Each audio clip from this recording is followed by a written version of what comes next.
এটা দুষ্টতাৰ পৰা এটা পৰাই চলা দেখা হৈছে কি ক'ব আপুনি ধুবুৰী মই কৈছোঁ যে যিয়ে চক্ৰ নহওক মই SP ডাঙৰীয়াকো কৈছোঁ DC ডাঙৰীয়াকো কৈছোঁ এডমিনিষ্ট্ৰেশ্যনকো কৈছোঁ কঠোৰ হাতেৰে দমন কৰিব লাগিব যদি কলিতে এইবিলাক মৰহি নাযায় তেতিয়াহ'লে এই কথা বতৰাবিলাকত আৰু বিয়পি পৰিব গতিকে এই কথাবিলাকক যদি জড়িত কাৰো মুখলৈ নাচায় এই কথা বতৰাবিলাকত জড়িত ব্যক্তিসকলক দৃষ্টান্তমূলক শাস্তি এক্সাম্পলাৰী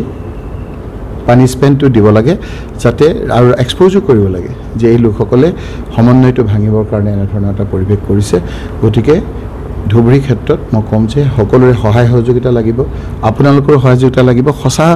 বাতৰিটো পৰিৱেশন কৰিব লাগিব কাৰো মুখলৈ চাব নালাগিব যিসকল দোষী সেই লোকসকলক আমি চিনাক্ত কৰিব লাগিব